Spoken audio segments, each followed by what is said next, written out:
G'day viewers. Well, we're here to find out some stuff from a very wise fish.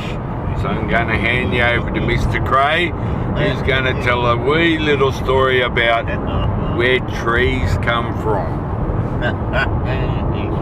G'day people of the world. Trees of course come from forests. Is that enough? Oh, you want. I can tell you why there are trees, and I can tell you why there are ants. And this is a long research thing that I've been doing. Trees, of course, are there to turn the earth on its axis and to spin the little fella, because if it don't spin, we wouldn't be able to stay on it. We'd just fall off in a heap. So, trees. Now you might say, well, how is it that trees spin the earth? Well, the reason they spin the earth is that they catch the wind and they act like a sail on a sailboat. And you might say to me, well, wind, yeah, okay, where does the wind come from? It comes from low pressure and high pressure systems that form here and there around the place. So you get a big low pressure happening in the middle of Australia, bloody hot day, and then a cool high pressure system comes across, drops itself in there and starts circulating the atmosphere, and you've got no trees there. This is just picking up dust and throwing a few sticks around.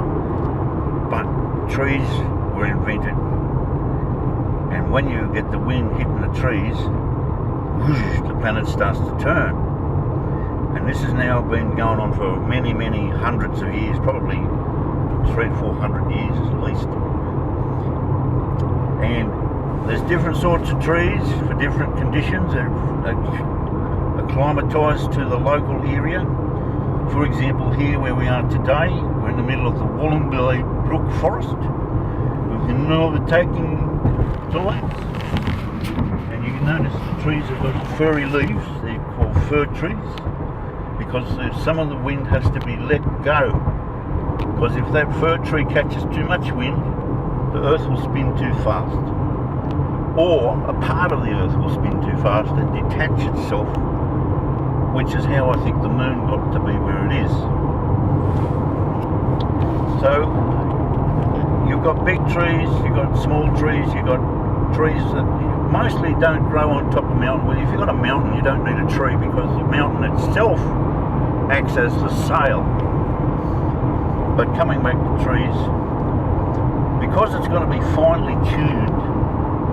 So you, at the equator, for example, you've got a whole bunch of rainforest stuff, trees everywhere, all over the place, because that's the biggest effort required to spin this bloody place. But at the poles, I'm saying the North Poles, and both of the South Poles and the other Eastern Poles, whatever there are, because they're so bloody cold and they're spinning, that's where the bit goes. If you were spinning the earth like a top, there's no trees needed there, because they're only travelling 3 foot. It's 3 foot 6 sometimes. But the rest of the place needs to be monitored. So for example, here in this forest, as we come out into the western plains, you'll find there are birds. There's some birds now, even as we speak, sitting up on the wire. Here comes a truckload of birds now. Yes, they're all dead though. Yeah. Anyway, birds monitor what's going on. Now a word from our sponsors, Bex. Back to you.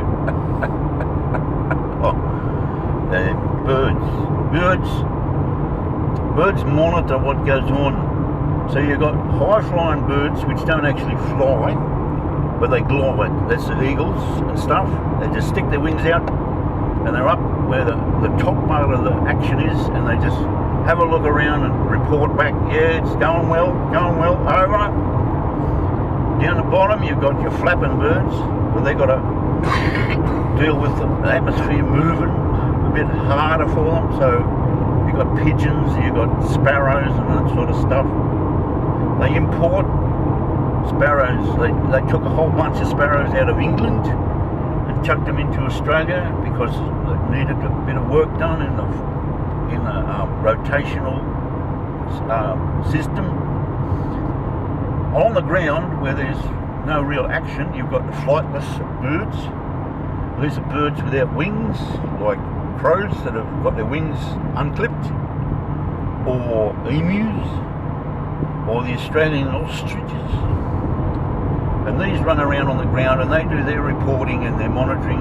It's all automatic. They don't have to go and press buttons or anything, but it's sucked in. The data is sucked out of them by the planet,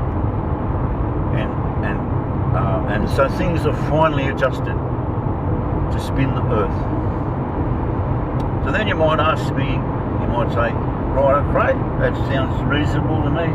What about ants? And I go, well, ants are very, very important to this whole system.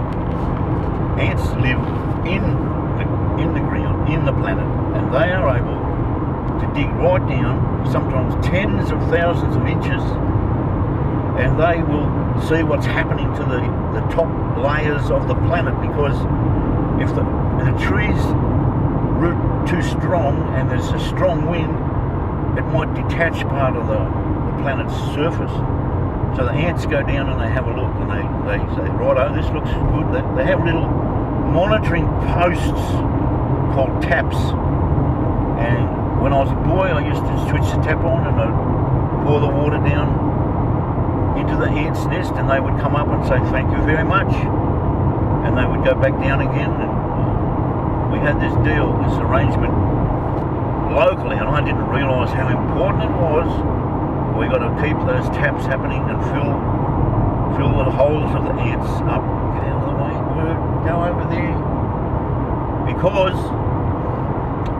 if you don't water the ground, they can't dig because it's too hard.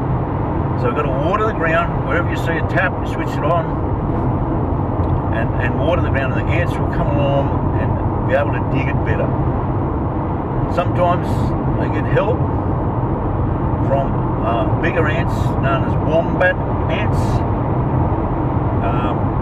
They do a better job at digging, but they're a bit rough, and they work in colonies. Sometimes they can collapse a whole, hundreds of acres of ground just falls in. So ants are better because they're micro, and they can do a little bit at a time, like the rabbit and the tortoise. When the rabbit won the race, because the tortoise was digging his way along and he didn't concentrate on the race. Anyway, I'm not an expert on that, but I'll just hand you over to our presentator to summarise this first session for us. Good on you, mate. Okay, well, wasn't that bloody riveting? Next week we're going to talk about why sheep orgasm and cows watch. Later, Gil. What sheep orgasm and cows watch?